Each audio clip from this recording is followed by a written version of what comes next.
మీరందరూ స్వాగతించే విధంగా దయచేసి రైట్ సైడ్ ఉన్నందుకు కూడా లెఫ్ట్ రావాలి. ఒకసారి ఆ జనాన్ని పంపించండి. పోలీసు వారు ఆ గేట్ ఓపెన్ చేసి ఆ జనాన్ని పంపించి కూర్చుంటూ దూరంగా ఉంది కాబట్టి దయచేసి ఆ గేట్ ఒకసారి ఓపెన్ చేసి జనాన్ని పంపించండి. గారి దగ్గర నుంచి మన్మోహన్ సింగ్, విపి సింగ్, ఐకే గుజరాల్, రాజీవ్ గాంధీ లేకపోతే సాధ్యపడదని చెబితే రాజీవ్ గాంధీ గారు స్వయంగా ప్రధానమంత్రిగా పోరాటాలు చేసి త్యాగాలు చేసి తెచ్చుకున్నటువంటి ఫ్యాక్టరీని నిధులు లేకుండా ఆపడానికి వీల్లేదని చెప్పేసి సైల్ నుంచి 6 నెలలుగా కానీ ప్రధానమంత్రి గారు 2014లో వచ్చి ప్రచారంలోనే విశాఖ ఉక్కుకి సొంత గనులు కేటాయిస్తామని చెప్పి ప్రకటించారు. ఆ రోజు విశాఖ ప్రజలు, ఈ ఆంధ్ర రాష్ట్రంలోని ప్రజలు బీజేపీని ఎంపీగా గెలిపించారనమాట. కానీ ఆ ఎంపీ గారు అరే స్వయానా ప్రధానమంత్రి వచ్చి ఇక్కడ నీకు చాలీ జీతాలతోనే ఒక పక్క నిర్వాసితులు 8,000 మంది ఆకలో రామచంద్ర అని బాధపడుతున్నారు. గత వైఎస్ రాజశేఖర రెడ్డి గారు కూడా నిర్వాసితులకు ఉద్యోగాలు లేవంటే 50% ఉద్యోగాలు ఇవ్వాల్సిందే విశాఖపట్నం స్టీల్ ప్లాంట్కి అని చెప్పేసి నిర్వాసితులకి. కానీ మన రాష్ట్ర ముఖ్యమంత్రి గారు మేము స్వయంగా అడిగాం. తమ్మండూరు ముఖ్యమంత్రులు ఈ విశాఖ ఉక్కుని నిలబెట్టడానికి కృషి చేశారు. మరి అటువంటి పరిస్థితి ఇంకా అదే కాదు, మా రాష్ట్రంలో ఉన్నటువంటి మ్యాంగనీస్ రూపము నడిచి వస్తుంది శర్మిలమ్మలా, మన అమ్మ సోనియమ్మ దీవించిన బిడ్డగా, రాహులన్న మన కోసం పంపించిన సెల్లిగా, రాజన్న కలల రాజ్యము తిరిగి తెచ్చేది శర్మిలమ్మనే. రాజశేఖర రెడ్డి బిడ్డ మీకు మాటిస్తుంది, మీరు కాంగ్రెస్ పార్టీని ఆశీర్వదించండి, హస్తం గుర్తు మీద ఓటేయండి. ఈ హస్తం గుర్తు మీకు అభయ హస్తం అవుతుంది. మన ఆంధ్రుల ఆడబిడ్డ గదిగో వచ్చే ఆ రాజన్న రోజులనే మరలా తెచ్చే, రోజులనే మరలా తెచ్చే, ప్రజల గుండె చప్పుడైన తండ్రి పాలన, తిరుగుబాటు చేసేందుకు తరలి వచ్చే కాలిలా, గెలుపు గడప చేరు వరకు అలసిపోదు శర్మిల. రాజన్న రైతు రాజ్యము రెడ్డి బిడ్డను పులి కడుపున పులే పుడుతుంది. నేను రాజశేఖర రెడ్డి బిడ్డ వైఎస్ షర్మిలా రెడ్డి. నా పేరు ఇదే, నా ఉనికి ఇదే. థ్యాంక్ యూ అమ్మా, థ్యాంక్ యూ. ప్లీజ్ దయచేసి పార్టీ పెద్దలందరూ కూడా వేదిక మీద కూర్చోవలసిందిగా కోరుతూ మీ మీ స్థానాల్లో సభా కార్యక్రమం మంత్రి దయచేసి సమయాన్ని దృష్టిలో పెట్టుకుని తక్కువసేపు. మిత్రులారా, ఆపాలే డబ్బులు. విశాఖ ఉక్కు తెలుగు హక్కుని, విశాఖ ఉక్కు, విశాఖ ఉక్కు, విశాఖ ఉక్కు తెలుగు హక్కు, విశాఖ ఉక్కు, విశాఖ ఉక్కు. వేదిక మీద ఉన్న కాంగ్రెస్, సిపిఎం, సిపిఐ ఇతర పార్టీలు మన పోరాటం 1130 రోజుల నుంచి నడుస్తూ ఉంది. 1130 రోజుల సందర్భంగా కాంగ్రెస్ పార్టీ నాయకత్వాన్ని ఇక్కడ స్టీల్ ప్లాంట్ ప్రైవేటీకరణ చేయడానికి వీల్లేదంటూ ఓ డిక్లరేషన్ చేయబోతా ఉన్నారు. అంటూ 32 మంది ప్రాణ త్యాగాలతో, 67 మంది ఎమ్మెల్యేల రాజీనామాలతో, 7 ఎంపీల రాజీనామాలతో వచ్చింది విశాఖ ఉక్కు. దీనికి 5,000 చెబుతా ఉన్నారు, దాన్ని మనం వింటా ఉన్నాం. ఆయా ఆంధ్ర రాష్ట్రంలో రాజకీయాలు చచ్చిపోలేదు. కొన్ని రాజకీయ పార్టీలు ఢిల్లీ లేదు, ఉన్న విశాఖ ఉక్కు అమ్మేస్తానంటే నీ యొక్క సొత్తు కాలని చెప్పేసి చెప్తా ఉన్నాం. కాబట్టి రాబోయే కాలంలో ఎన్నికలు సమీపిస్తా ఉన్నాయి. కాబట్టి బీజేపీ అమ్ముతుంటారంటే ఇది అమ్ముకోవడం కోసం కాదు. ఈ ప్లాంట్ ఉన్నటువంటి భవిష్యత్తు భారత ప్రభుత్వం చెబుతా ఉంది 2030 నాటికి 300 మిలియన్ టన్నులు స్టీల్ అవుతుందని చెప్పేసి. కానీ ఈ రోజు భారతదేశంలో ఉత్పత్తి అవుతున్న స్టీల్ 140 మిలియన్ టన్నులు మాత్రమే. రాబోయే 7 ఏళ్లలో ఇంకో 160 మిలియన్ టన్నులు ఉత్పత్తి చేయాలంటే మీకు యంత్రాంగం లేదు. ఈ విశాఖ ఉక్కుకి దమ్ముంది.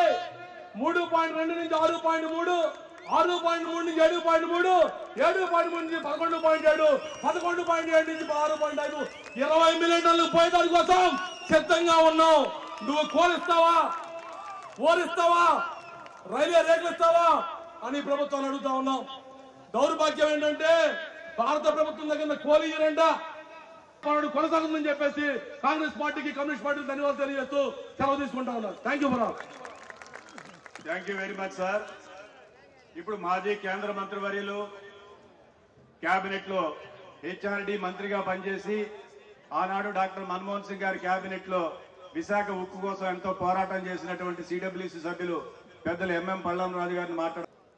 సోదరులు గిడుగు రుద్రరాజు గారు, వేదిక పైన ఆంధ్రప్రదేశ్ కాంగ్రెస్ కమిటీ అధ్యక్షురాలు మన ప్రియతమ నాయకులు డాక్టర్ వైఎస్ రాజశేఖర రెడ్డి గారి ముద్దుబిడ్డ శ్రీమతి షర్మిల గారు, మాజీ టీటీడీ చైర్మన్ కాంగ్రెస్ పెద్దలు కురువృద్ధులు సోదరులు శ్రీ బాపిరాజు గారు, మాజీ కేంద్ర మంత్రి వర్యులు చెప్పడానికి మనందరం కూడా ఇవాళ ఉన్నాం. కొద్దిసేపట్లో మన మధ్యకి తెలంగాణ ముఖ్యమంత్రి వర్యులైన కేవలం కాంగ్రెస్ పార్టీ ఒక్కటే మన రాష్ట్ర హక్కుల్ని కాపాడడానికి ప్రాణాలు ఇచ్చారో తెలుసు, ఎంతమంది జైలుకి వెళ్ళారో కూడా తెలుసు. ఆనాడు స్టూడెంట్ లీడర్గా మరి ఇక్కడ వేదిక మీద ఉన్న వాళ్ళు కూడా కమ్యూనిస్ట్ నాయకులు కూడా ఆనాడు స్టూడెంట్ లీడర్గా అరెస్ట్ అయ్యారు ఆనాడు. అయితే అంత కష్టపడి తెచ్చుకున్న ఉక్కుకి ప్రభుత్వం టైంలో జరిగింది. అయితే ఇంకా లింకేజ్ ఇవ్వాల్సిన అవసరం ఉంది ఎక్స్పాండ్ చేయడానికి. ఇటువంటి పరిస్థితుల్లో మరి ఇది ప్రైవేటైజ్ చేయడానికి కేంద్ర ప్రభుత్వం చూడటం గర్వం. మరి మీరందరూ కూడా ఒకసారి ఆలోచించాలి. ఇవాళ ఇక్కడ స్టీల్ ప్లాంట్కి ఏ విధంగా జరుగుతుందో అదే విధంగా వేదిక మీద ఉన్నటువంటి మా జిల్లా కాంగ్రెస్ ప్రెసిడెంట్స్ కానీ సీనియర్ నాయకులు, అదేవిధంగా విశాఖపట్నం స్టీల్ ప్లాంట్ కావాలని నేను విద్యార్థిగా జైలుకి వెళ్ళాను. యువకుల్ని, నిరుద్యోగుల్ని, ఇక్కడ ఉన్నటువంటి రిజర్వేషన్ తీసేస్తారు ఆ ముక్కులు. ఎక్కడ ఉన్నటువంటి ఆంధ్రప్రదేశ్ లో పడుకుంటామని చెప్పి మనవి చేసుకుంటూ సెలవు తీసుకుంటాం. జై Congress. Thank you very much sir. ఈ రైట్ సైడ్ ఉన్నటువంటి మిత్రులందరూ కూడా గ్రౌండ్ లోకి రావాలి. అదేవిధంగా గ్రౌండ్ లో ఉన్నటువంటి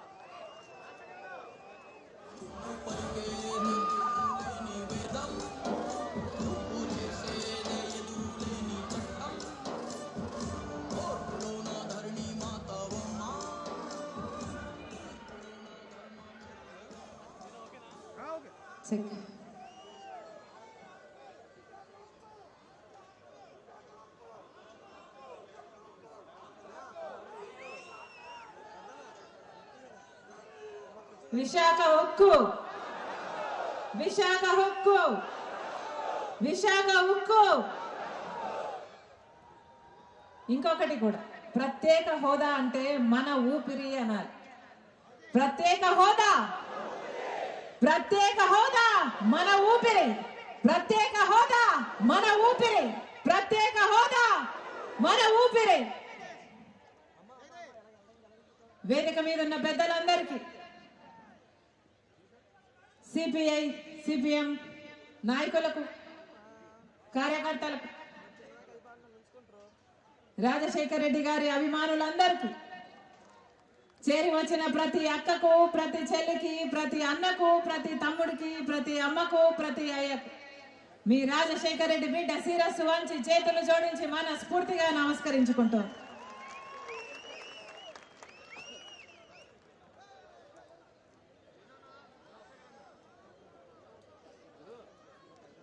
వైజాగ్ స్టీల్, విశాఖ ఉక్కు ఆంధ్ర రాష్ట్రానికే తలమానికం. ఆంధ్ర రాష్ట్ర ప్రజలందరికీ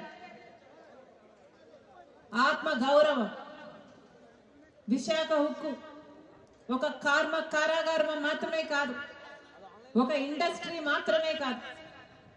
విశాఖ ఉక్కు ఒక ఇమోషన్, ఒక సెంటిమెంట్. 1960లలో 1960s జరిగింది ఒక ఉద్యమం. ఇదే విశాఖ ఉక్కు కోసం ఎంతో మంది ప్రాణాలకు లెక్క చేయకుండా ఉద్యమించారు. ఎంతో మంది ఆస్తులను త్యాగం చేస్తే ఇంకెంతో మంది 32 మంది బుల్లెట్లకు ఎదురెళ్ళి ప్రాణ త్యాగం చేశారు. ఒక ఆంధ్ర రాష్ట్రంలోనే కాదు, తెలంగాణలో కూడా జగిత్యాలలో 2 చనిపోయారు. జగిత్యాలకు చెందిన వాళ్ళు. వరంగల్లో 25,000 మందితో ఒక పెద్ద ర్యాలీ తీశారు ఆ రోజుల్లో. ఇక ఆంధ్ర రాష్ట్రంలో అంటే చెప్పలేనంతగా అద్భుతంగా ఉద్యమించారు. అందుకే సాధ్యమైంది విశాఖ ఉక్కు. ఇందిరమ్మ గారు శంకుస్థాపన చేసిన ప్రాజెక్ట్, పివి నరసింహారావు గారు జాతికి అంకితం చేసిన ప్రాజెక్ట్. ఇలా ఒకరు కాదు, 2 కాదు, ఎంతో మంది కాంగ్రెస్ పార్టీ నాయకులు, ప్రధానమంత్రులు కంకణం కట్టుకొని విశాఖ ఉక్కుని సాధ్యం చేశారు. ఎన్నోసార్లు విశాఖ ఉక్కు ఈ ఇండస్ట్రీ నష్టాలలో ఉంటే ఆ నష్టాలకు కూడా నిధులిచ్చి మరి ఆదుకుంది కాంగ్రెస్ పార్టీ. రాజశేఖర రెడ్డి గారు ముఖ్యమంత్రిగా ఉన్నప్పుడు కూడా విశాఖ ఉక్కు నిలబడాలి అని విశాఖ ఉక్కు కోసం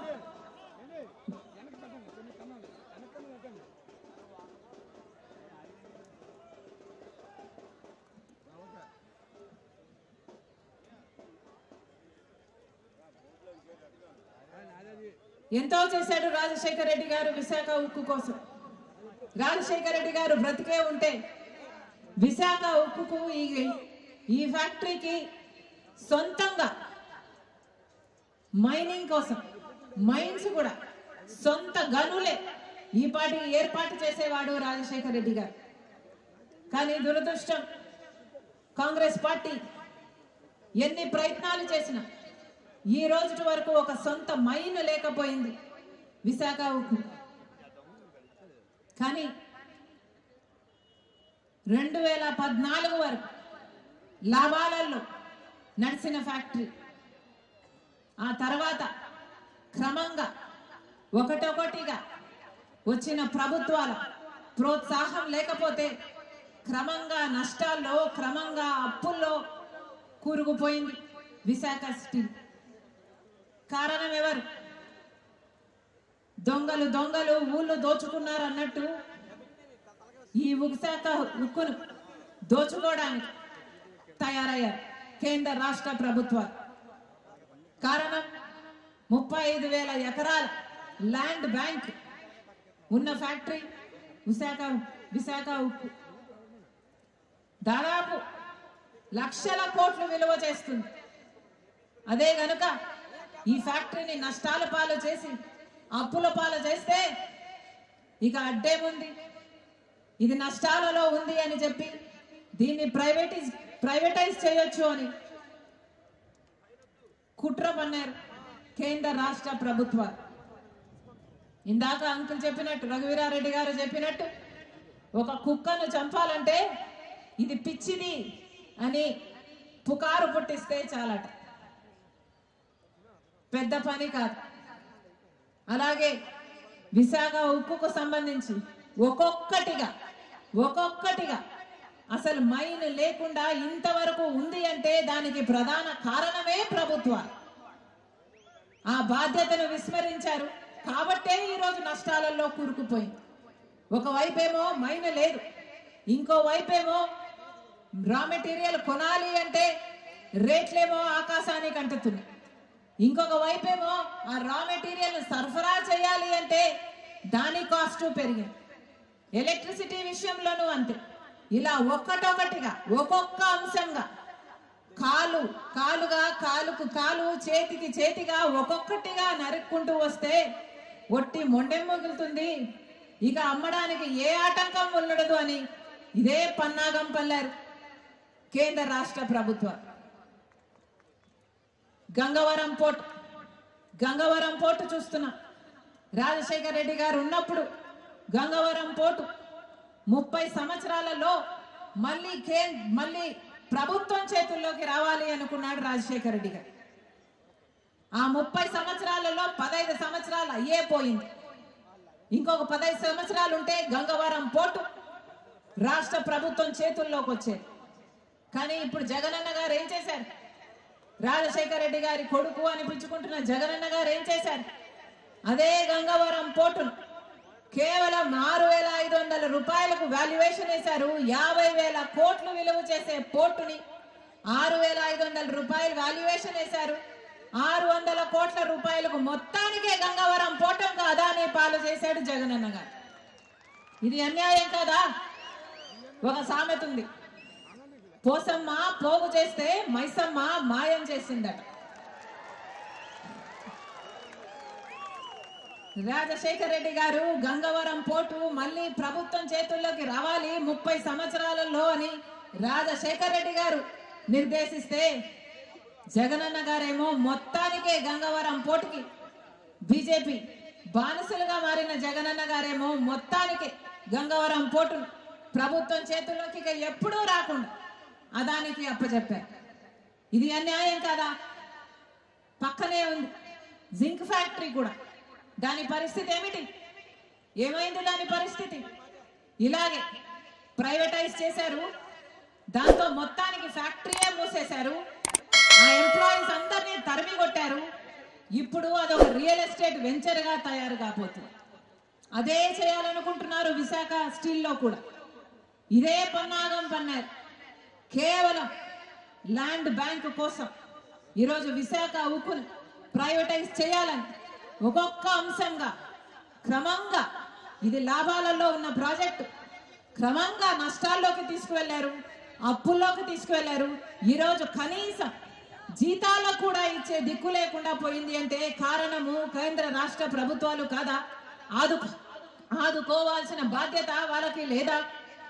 ఏం చేసింది రాష్ట్ర ప్రభుత్వం? ఒక్కసారంటే ఒక్కసారైనా ఇంతమంది ఉద్యోగులు ఉన్నారే, ఇంతమంది 30,000 ఉద్యోగస్తులు ఉంటారా? ఇంకా ఎక్కువే ఉంటారు. ఇంతమంది ఉద్యోగస్తులు వాళ్ళ జీవితాలు ఏం కావాలి? వాళ్ళ కుటుంబాలు ఏం కావాలి? ఇది ప్రైవేటైజ్ అయిపోతే వచ్చే కంపెనీ వీళ్ళందరినీ ఆదరిస్తుందా? పక్కన జింక్ ఫ్యాక్టరీ విషయంలో జరిగినట్టు మొత్తానికి ఫ్యాక్టరీని మూసేయదా? ఈ కార్మికులందరినీ వెళ్ళగొట్టదా? ఈ ల్యాండ్ బ్యాంక్ ని ఒక రియల్ ఎస్టేట్ వెంచర్ గా తయారు చేయదా? ఏమైపోవాలి ఈ జీవితాలన్నీ? ఏమైపోయాలి ఈ కుటుంబాలన్నీ? ఆలోచన చేస్తుందా రాష్ట్ర ప్రభుత్వం? ఆలోచన ఉందా ఎవరికైనా? పోనీ ప్రతిపక్ష నాయకుడు చంద్రబాబుగా ఉన్నారు, చంద్రబాబు గారు ఏమైనా ఆలోచన చేశారా? ప్రజల పక్షాన మాట్లాడుతున్నారా? విశాఖ స్టీలు ప్రైవేటైజ్ చేయడానికి వీలు లేదు అని ఎప్పుడైనా గొంతెత్తారా? ఒక్కరంటే ఒక్కరు కూడా మాట్లాడడం లేదు. మన కర్మ, పాలక పక్షం ఒక తీరుంటే ప్రతిపక్షం కూడా అదే తీరులో బీజేపీ పార్టీకి బానిసలుగా మారారు. దొందే కాదా? ఇది ఎక్కడి న్యాయం అని అడుగుతున్నా. ఇది ఎక్కడి అన్యాయం అని అడుగుతున్నా. అసలు జగన్మోహన్ రెడ్డి గారు ఒక్క తీర్మానం చేశారట, విశాఖ స్టీల్ ప్రైవేటైజ్ చేయకూడదు అని ఒక్క తీర్మానం చేశారట. అంతటితో ఆయన పని అయిపోయిందట. చేతులు దులిపేసుకున్నాడు, పెద్ద పెద్ద కోటలలో బతుకుతున్నాడు. సరిపోతుందా? ఎందుకు ఉద్యమించలేదు సార్ అని అడుగుతున్నాం. ఎందుకు ఉద్యమించలేదు? మీ ప్రజలు కదా మీకు ఓట్లేయలేదా? వీళ్ళు ఓట్లేస్తే కదా మీరు గెలిచింది? వీళ్ళ జీవితాలు కాదా? ఆలోచన చేయాలి. మళ్ళీ అదే నాయకులను ఎన్నుకుంటే ఏం జరుగుతుందో ఆలోచన చేయాలి. జగనన్న గారు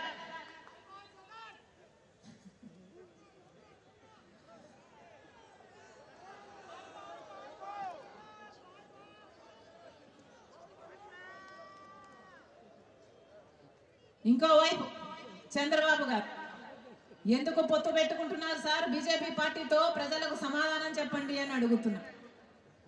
బీజేపీ పార్టీ మనకి ఏం చేసింది? ఈరోజు బీజేపీ పార్టీకి ఒక్క ఓటైనా, ఒక్క సీట్ అయినా, ఒక ఎమ్మెల్యే అయినా, ఒక ఎంపీ అయినా ఉన్నాడా? లేడు. గత ఎన్నికల్లో ఒక ఎమ్మెల్యే గెలవలేదు బీజేపీ పార్టీ, ఒక ఎంపీ గెలవలేదు బీజేపీ పార్టీ. అయినా కూడా ఆంధ్ర రాష్ట్రం మొత్తం బీజేపీ గుప్పట్లో ఉంది. ఆంధ్ర రాష్ట్రాన్ని పరిపాలిస్తున్నది ఏ పార్టీ? ఏ పార్టీ? BJP party. ఎందుకంటే ఒక పక్క పాలక పక్షం, ఇంకో పక్క ప్రతిపక్షం, రెండు పార్టీలకు బీజేపీ పార్టీ కావాలట. ఇదొక లవ్ ట్రయాంగిల్. రెండు పార్టీలకు బీజేపీ పార్టీ కావాలట. బీజేపీ పార్టీ ఏమో ఇద్దరితో కలిసి డ్యూయెట్లు పాడుతుంది. ఎందుకు పాడదు? ఒక పక్కేమో పాలక పక్షం, ఇంకో పక్షేమో ప్రతిపక్షం. ఇద్దరు స్వప్రయోజనాల కోసం ప్రజల ప్రయోజనాలను తాకట్టు పెట్టారు. ఏ ఒక్కరు మనకు ప్రత్యేక హోదా కావాలి అని ఏ ఒక్కరు అడగరు. మనకు పోలవరం కావాలని అని ఏ ఒక్కరూ ప్రశ్నించరు. మనకు రాజధాని కట్టాలన్న చిత్తశుద్ధి ఏ ఒక్కరికి లేదు. ఆఖరికి విశాఖ స్టీల్ ప్రైవేటైజ్ అయిపోతుందన్నా కూడా వీళ్ళకు చీమ కుట్టినట్టు కూడా లేదు. ఇలాంటి వాళ్ళకి ఓట్లు వేయాలి, ఇలాంటి వాళ్ళనా గెలిపించుకున్నారు. ప్రజలందరూ ఆలోచన చేయాలి, ప్రజలందరూ ఆలోచన చేయాలి. ఈరోజు జగన్మోహన్ రెడ్డి గారు సిద్ధమని బయలుదేరారు. దేనికి సిద్ధం సార్ అని అడుగుతున్నా. ఈ సిద్ధమనే క్యాంపెయిన్ కి 600 కోట్ల రూపాయలు ఖర్చు పెడుతున్నారు. 600 కోట్లు అంటే ఎంతో తెలుసా? ఎన్ని సున్నాలన్నా? ఎన్ని సున్నాలు? పదా? నిద్రపోతున్నారో లేదో అని చూస్తున్నా. 600 కోట్ల రూపాయలట. పబ్లిసిటీ పిచ్చి కానీ పట్టిందా జగనన్నకి అని అడుగుతున్నారు ప్రజలు. ఎక్కడ చూసినా సిద్ధం సిద్ధం సిద్ధం. ఒక్కొక్క సిద్ధం సభకు 90 కోట్లు ఖర్చు పెడుతున్నారట. కాంగ్రెస్ పార్టీ నాయకులే చెప్తున్నారు మాకు 90 కోట్లు ఖర్చు అవుతుందమ్మా అని. దేనికి సిద్ధం సార్?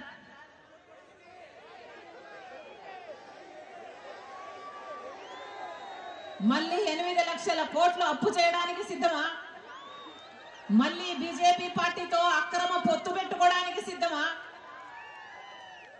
మళ్ళీ ఆ బీజేపీ పార్టీకి మన ప్రత్యేక హోదాను, మన పోలవరంను, మన రాజధానిని, మన వైజాగ్ స్టీలను తాకట్టు పెట్టడానికి సిద్ధమా?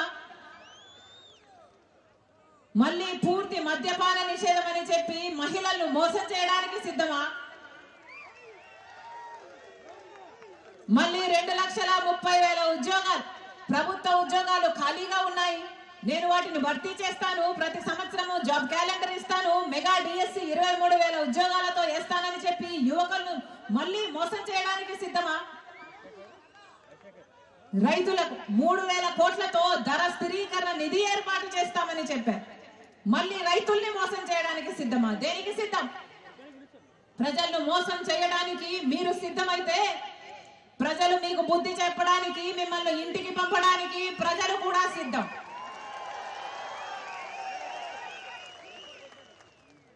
ఎక్కడైనా విన్నారా? ఎవరైనా టీచర్ ట్రాన్స్ఫరో, పోలీస్ ట్రాన్స్ఫరో, ఒక ఉద్యోగస్తుడు ట్రాన్స్ఫర్ గురించి విన్నారు? ఇలా వైసీపీ పార్టీలో ఒక క్యాండిడేట్ ఒక వైపు నుంచి ఇంకొక ప్రాంతానికి ట్రాన్స్ఫర్ విన్నారా? ఒక క్యాండిడేట్లను ఒక ప్రాంతం నుంచి తీసుకెళ్లి ఇంకో ప్రాంతాల్లో పెడుతున్నారు. విన్నారా ఎక్కడైనా? ఏం చేస్తాం? కలికాలం. మొన్నగా అన్నని అడిగారు, ఏంటన్నా ఇలా నాన్ లోకల్ అవుతాడు కదా, ఒక క్యాండిడేట్ అని తీసుకొచ్చి ఇంకొక చోట పెడితే ఎలా ఓట్లు వేస్తారన్నా అని అడిగాను. ఎందుకు చేస్తున్నారన్నా, ఎట్లా వర్కౌట్ అవుతుంది అని అడిగాను. అంటే ఆయన ఏం చెప్పాడో తెలుసా? ఏం చేస్తాం తల్లి, ఇప్పుడున్న క్యాండిడేట్లేమో మాఫియాలు చేశారు, ల్యాండ్ మాఫియా, లిక్కర్ మాఫియా అని బ్రహ్మాండంగా సంపాదించుకున్నారు. ఇప్పుడేమో ఆ క్యాండిడేట్లకి అక్కడ అసమ్మతి ఉంది, అక్కడ ఓట్లేసే పరిస్థితి లేదు జనాలలో. కానీ ఇప్పుడు ఆ క్యాండిడేట్లకు మేము టికెట్ ఇవ్వకపోతే ఆ క్యాండిడేట్ ఇంకొక పార్టీలో చేరతాడు, ఆ డబ్బు ఖర్చు పెడతాడు. మాకేమో డబ్బు కావాలి, క్యాండిడేట్ అక్కడ నిలబడకూడదు. మరి ఏం చేస్తాం తల్లి, ఆ క్యాండిడేట్ని తీసుకెళ్లి ఇంకో చోట పెడుతున్నాము అన్నారు. అంటే ఒక చెత్తని ఇక్కడ నుండి ఇంకో చోటికి తరలించినట్టు వైసీపీ అభ్యర్థులని ఒక చోట నుంచి ఇంకో చోటికి తరలిస్తున్నారు అన్నమాట.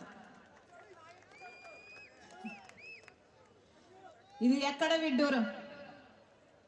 ఏం జరుగుతుంది మన రాష్ట్రంలో? ఎక్కడ చూసినా మాఫియా, ల్యాండ్ మాఫియా, ఎక్కడ చూసినా మైనింగ్ మాఫియా, ఎక్కడ చూసినా లిక్కర్ మాఫియా.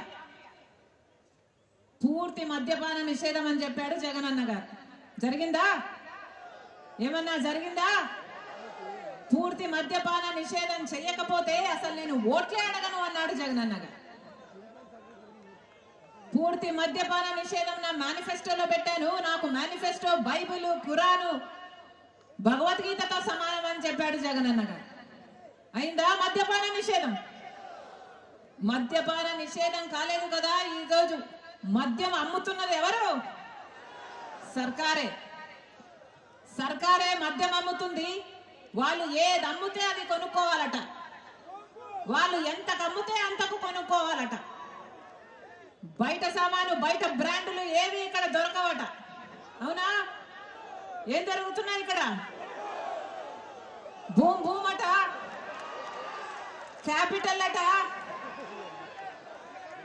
స్పెషల్ స్టేటస్ అట, ఆఖరికి డిఎస్సి కూడా అట. అయ్యా మీ వాగ్దానాలు ఎక్కడ నిలబెట్టుకున్నారు జగనన్న గారు అని అడిగితే మద్యం షాపులో, లిక్కర్ షాపులో నిలబెట్టుకున్నాం తల్లి అని చెప్పేటట్టుంది పరిస్థితి. ఇది కాదా జరుగుతున్నది? ఎక్కడికి వెళ్తుంది మన రాష్ట్రం? ఎక్కడికి వెళ్తుంది? ఇప్పటికి కనీసం రాజధాని కూడా లేదు మన రాష్ట్రానికి. 10 సంవత్సరాలు అయిపోయింది. 5 సంవత్సరాలేమో చంద్రబాబు గారు ముఖ్యమంత్రిగా ఉన్నారు, ఇంకొక 5 సంవత్సరాలేమో జగనన్న గారు ముఖ్యమంత్రిగా ఉన్నారు. ఎవరు పట్టించుకున్నారు? మన ప్రత్యేక హోదా గురించి ఎవరైనా పట్టించుకున్నారా? ఆ రోజుల్లో చంద్రబాబు గారు అన్నారు మాకు 10 సంవత్సరాలు. ఆ రోజుల్లో కాంగ్రెస్ పార్టీ 5 సంవత్సరాలు ప్రత్యేక హోదా ఇస్తానని చెప్తే ఆ రోజు చెప్పిన మాట మోడీ గారు తిరుపతికి వచ్చి 3 నామాల వాళ్ళ సాక్షిగా చెప్పిన మాట 10 సంవత్సరాలు ఇస్తాము అన్నాడు. ఆ 3 నామాల వాడికే పంగనామాలు పెట్టాడు మోడీ గారు. ఇక ఈయన కేడీగాక ఏమవుతాడు?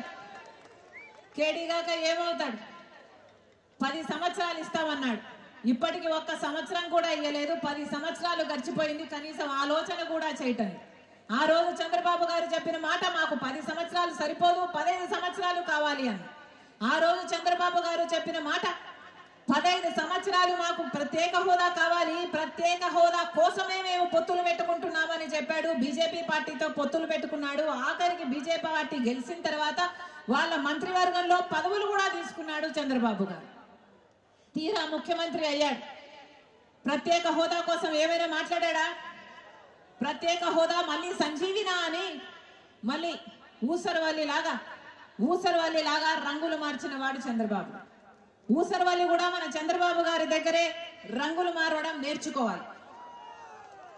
ఆ తర్వాత అప్పట్లో ప్రతిపక్ష నాయకుడిగా ఉన్నాడు జగనన్న గారు. జగనన్న గారు చెప్పిన మాట రండి 25 మంది ఎంపీలు మొత్తం అందరం మూకుడు రాజీనామాలు చేద్దాము అన్నాడు. ప్రత్యేక హోదా ఎందుకు రాదో చూద్దాము అన్నాడు జగనన్న గారు వచ్చిన ఎన్నికల్లో పోటీ చేస్తే ప్రత్యేక హోదా అంశం తీసుకొని పోటీ చేశాడు. ప్రత్యేక హోదా అంశం కోసం నేను కూడా పోరాటం చేశాను. ప్రతి సభలో తిరిగి మీరు గెలిపించండి, ప్రత్యేక హోదా వైసీపీ పార్టీ తెస్తుంది అని మేము ప్రతి సభలో చెప్పాను. కానీ ఏమైంది? జగనన్న గారు ముఖ్యమంత్రి అయ్యారు. ఒక్కసారైనా ఒక్క నిజమైన ఉద్యమం అయినా చేశాడా జగనన్న గారు మళ్ళీ ప్రత్యేక హోదా గురించి? ఒక్కసారైనా మోడీ గారిని ప్రశ్నించారా? ఇన్నిసార్లు ఢిల్లీకి వెళ్తున్నారు వస్తున్నారే, దేనికి వెళ్తున్నారు? ఆయనను కాపాడుకోవడం కోసం వెళ్తున్నారు, లేకపోతే హంతకుల్ని, సొంత చిన్నాన్నను చంపిన హంతకుల్ని కాపాడుకోవడం కోసం వెళ్తున్నారు తప్పితే ప్రజల కోసం వెళ్ళాడా? ఎప్పుడైనా మా ప్రత్యేక హోదా ఏమైంది అని అక్కడ కూర్చొని ధర్నా చేశాడా? ఎప్పుడైనా మోడీ గారిని నిలదీశారా? అప్పుడు మూకుమ్మడి రాజీనామాలు చేద్దాం రండి అని చెప్పిన జగనన్న గారు ముక్కుముడి రాజీనామాలు కాదు కదా, ఒక్కరి చేతైనా రాజీనామాలు చేశారా? ప్రత్యేక హోదా కోసం నిజమైన ఉద్యమం చేశాడా జగనన్న గారు?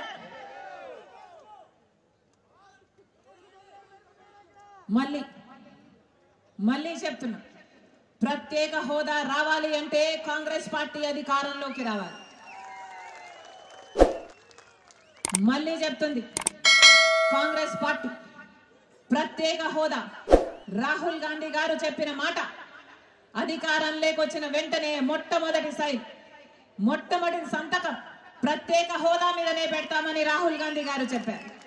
ఆలోచన చేయండి, ఒక మనిషికి ప్రత్యేక హోదా గురించి ఎంత చిత్తశుద్ధి లేకపోతే, ఆంధ్ర రాష్ట్ర ప్రజల గురించి ఎంత చిత్తశుద్ధి లేకపోతే మొదటి సంతకమే ప్రత్యేక హోదా మీద పెడతానని చెప్తారు. మేము మాటిస్తున్నాం, మా నాయకుడు మాటిచ్చాడు. ప్రత్యేక హోదా 5 సంవత్సరాలు కాదు, 10 సంవత్సరాలు. 10 సంవత్సరాలు కాంగ్రెస్ పార్టీ అధికారంలోకి వచ్చిన తర్వాత కాంగ్రెస్ పార్టీ 10 సంవత్సరాలు ఆంధ్రప్రదేశ్ కు ప్రత్యేక హోదా ఇస్తాం. అది కూడా 10 సంవత్సరాలు నిర్లక్ష్యం చేసింది బీజేపీ పార్టీ. కాంగ్రెస్ పార్టీ అధికారంలోకి వచ్చిన 10 రోజుల్లోనే ప్రత్యేక హోదా ఆంధ్ర రాష్ట్రాల్లో అమలు చేస్తామని రాహుల్ గాంధీ గారి మాటగా చెప్తున్నాం. ఆ మాట పట్టుకొని వచ్చింది రాజశేఖర్ రెడ్డి బిడ్డ. ఒక ప్రత్యేక హోదాయే కాదు, ప్రత్యేక హోదా రావాలి అంటే కాంగ్రెస్ పార్టీ అధికారంలోకి రావాలి.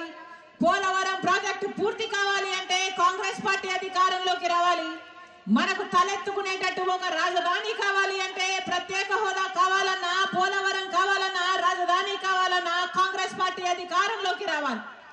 విశాఖ స్టీల్ ప్రైవేటైజ్ కాకుండా కాపాడుకోవాలంటే కూడా కాంగ్రెస్ పార్టీ అధికారంలోకి రావాలి. మళ్ళీ చెప్తున్నా, విశాఖ స్టీల్ కార్మికులు ఎంతమందో ఉన్నారు ఇక్కడ, మీకు మాటిచ్చి చెప్తున్నా, విశాఖ స్టీల్ ప్రైవేటైజ్ కావడానికి కాంగ్రెస్ పార్టీ ఒప్పుకోదు. మేమెవరమో ఒప్పుకోం. మీ పక్షాన మేము నిలబడతాం, మేము మీ పక్షాన పోరాటం చేస్తాం. విశాఖ స్టీల్ ఎప్పటికీ ప్రైవేటైజ్ కాదు. మా ప్రాణాలు అడ్డేసైనా సరే విశాఖ స్టీల్ కోసం కాంగ్రెస్ పార్టీ నిలబడుతుంది. విశాఖ స్టీల్ ను కాపాడుకునే ప్రతి ప్రయత్నము మీరు ఎప్పుడు పిలిస్తే అప్పుడు, ఎప్పుడు కేకేస్తే అప్పుడు కాంగ్రెస్ పార్టీ ప్రత్యక్షమైతుంది. మీకోసం పోరాటం చేస్తామని కాంగ్రెస్ పార్టీ తరఫున మీ రాజశేఖర్ రెడ్డి బిడ్డ ఈ రోజు మీకు మాటిస్తుంది.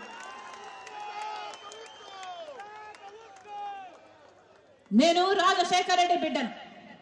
పులి కడుపున పులే పుడుతుంది. నా గుండెలో నిజాయితీ ఉంది. నా పుట్టింట్లో అన్యాయం జరుగుతుంది కాబట్టి రాజశేఖర్ రెడ్డి బిడ్డ ఇక్కడ అడుగు పెట్టింది. మాటిచ్చి చెప్తున్నాం, ఆంధ్ర రాష్ట్రానికి ప్రత్యేక హోదా వచ్చేంత వరకు రాజశేఖర్ రెడ్డి బిడ్డ ఇక్కడ నుంచి కదలదు.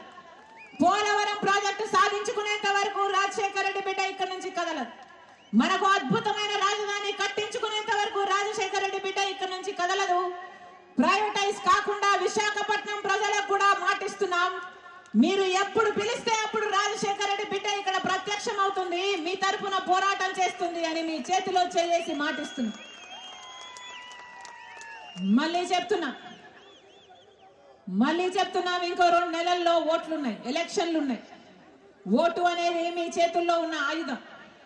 ఓటు అనేది మీ చేతుల్లో ఉన్న ఏకైక ఆయుధం. 5 సంవత్సరాలకు ఒక్కసారి మాత్రమే వస్తుంది ఈ ఆయుధం. ఆలోచన చేసి ఓటు వేయండి. అన్ని పార్టీలు డబ్బులు ఇస్తాయి, మూటలతో అందరూ రెడీగా ఉన్నారు. ఒకవైపు వైసీపీ పార్టీ రెడీగా ఉంది మూటలతో, ఒకవైపు టీడీపీ పార్టీ కూడా రెడీగా ఉంది మూటలతో. డబ్బులు ఇస్తారు, తీసుకోండి. మీ డబ్బులే, మీ పేరు చెప్పి సంపాదించుకునే డబ్బులే. కానీ ఓటు మాత్రం అమ్ముకోకండి. ఓటు ఎవరికి వేయాలి అని మీ మనస్సాక్షి చెప్పాలి. ఓటు ఎవరికి వేస్తారో మీ భవిష్యత్తు దాని మీద ఆధారపడి ఉంది. కాంగ్రెస్ పార్టీని ఆశీర్వదించండి. మాటిచ్చి చెప్తున్నాం, ప్రత్యేక హోదాను సాధ్యం చేస్తాం. రీఆర్గనైజేషన్ యాక్ట్ లో ఉన్న ప్రతి అంశం కోసం మేము రాజశేఖర్ రెడ్డి బిడ్డ మాటిస్తుంది, కాంగ్రెస్ పార్టీ నిలబడి ఉంటుంది. ప్రతి ఒక్కటి సాధిస్తాం.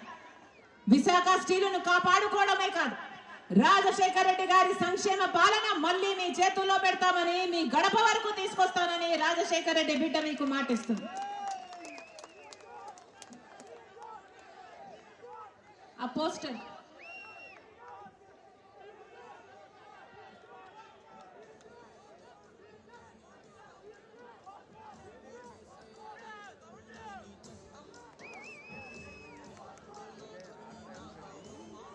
ప్రభుత్వం పట్టించుకోలేదు.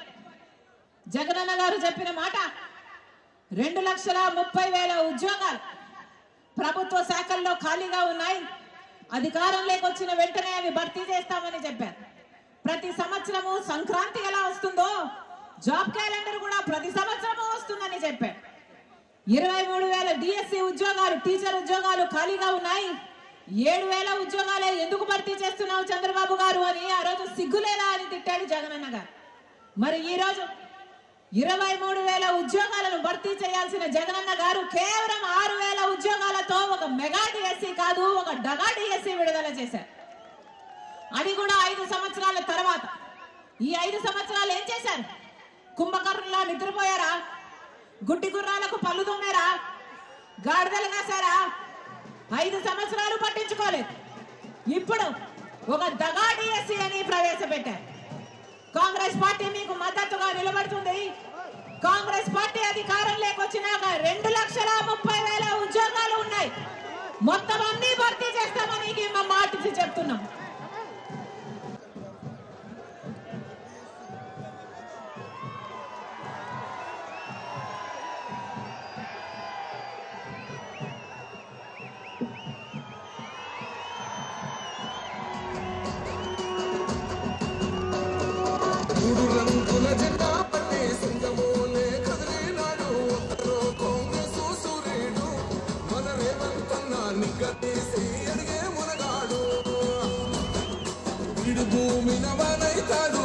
సాగల ధైర్యం వీడు దొంగ దొరల వ్రతం పడతాడు.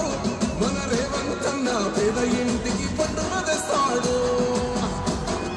సోనియమ్మ దివెనతోని రాహులన్న సైనికుడయ్యి గంగ కొడుకై యుద్ధం చెయ్య సిద్ధమాయే రేవంతన్న. 3 రంగుల జెండా పట్టి సింగమోలే కదిలినాడు. ఒక్కరో కాంగ్రెస్ సూర్యుడు మన రేవంతన్న నిగ్గదీసి అడిగే మొరగాడు.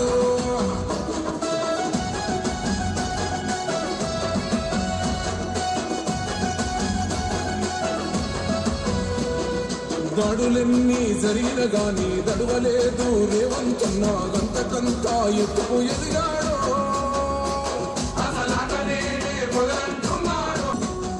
దయచేసి మిత్రులందరూ కూర్చోవాలి. సభా కార్యక్రమం ఉంది.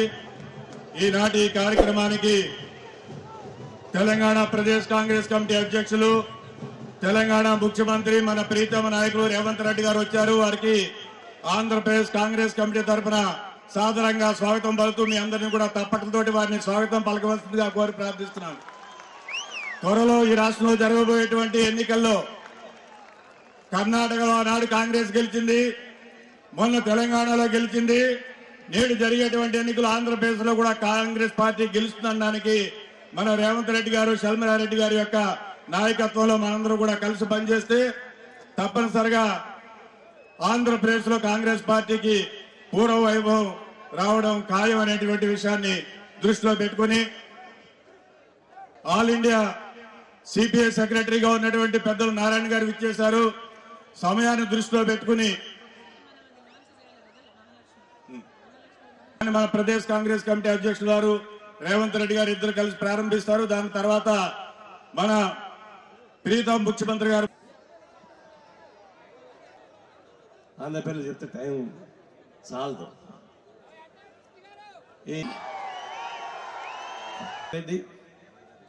ఇక్కడ శర్మిలమ్మ సిపిఐ సిపిఎం అంతా కలిసి ఈ దేవాలయం లాంటి ఉక్కు ఫ్యాక్టరీ అమ్ముతా ఉంటే చూస్తూ ఊరుకుంటామా? ప్రసక్తే లేదు. ఉన్నాడు అన్ని దేవాలయాలు అందరిని రానియరు. ఒక వర్గాన్ని అదాని అంటే గంజాయి స్మగ్లింగ్ చేసేవాడు. అదాని గురిలో ఉంటే మోడీ గారు ఆయన ముందర నుంచి కార్యకర్త దాకా మొత్తం ఆయనకు అప్పగిస్తా ఉన్నాడు. దాని తర్వాత స్టీల్ ప్లాంట్ అప్పగిస్తున్నాడు. వాళ్ళు ఫ్యాక్టరీ రన్ చేయడానికి కాదు, దీని మొత్తం అదాని. తెలంగాణ ఆంధ్రప్రదేశ్ కూడా తెలియకపోయింటే అది మోడీనే. విభజన చట్టాలను అమలు చేశారా? బయ్యారం ఉక్ ఫ్యాక్టరీ ఇచ్చాడా? విశాఖ స్టీల్ ప్లాంట్ పోగొడతా ఉన్నాడు. కడప స్టీల్ ఫ్యాక్టరీ ఇచ్చాడా? పోలవరం ప్రాజెక్టు డబ్బులు ఇచ్చాడా? అమరావతికి ఇచ్చాడా? అంటే విభజన చట్టాలను మొత్తం మోసం చేస్తున్నాడు. తెలుగు ప్రజానీకానికి శత్రువులు ఉంటే అది మోడీ తప్ప ఇంకోటి కానీ కాదు. తెలంగాణ ప్రజానీకాలను తెలుగు ప్రజలు ఉన్నారు, ఇక్కడ తెలుగు ప్రజలు ఉంటారు, అందరిని మోసం చేస్తూ ఉన్నాడు. అట్లాంటి మోసం చేసాడు గోరీ కట్టాల్సిన అవసరం ఉంది. ఆల్రెడీ రేవంత్ రెడ్డి అక్కడ గోరీ కడతా ఉన్నాడు. ఆ గోరీ ఇక్కడ కూడా ఎక్స్టెండ్ చేయించి తప్పనిసరిగా కేంద్రంలో బీజేపీని, ఇక్కడ టీడీపీని, ఇక్కడ వైసీపీని ఓడించాల్సిన అవసరం ఉంది. ఓడించి మీ స్టీల్ ప్లాంట్ కాపాడుకుందాం. ఈ స్టీల్ ప్లాంట్ కాపాడుకోవడానికి ఒకప్పుడు 67 మంది ఎంపీలు రాజీనామా చేశారు. 7 మంది ఎంపీలు రాజీనామా చేశారు. కమ్యూనిస్ట్ పార్టీ నాయకులు అనేక మంది రాజీనామా చేశారు. పోరాటాలు సాగించుకుని దీన్ని నిలబెట్టుకుంటామని సెలవు తీసుకుంటా ఉన్నాను. సహకరించాలి దయచేసి ప్లీజ్.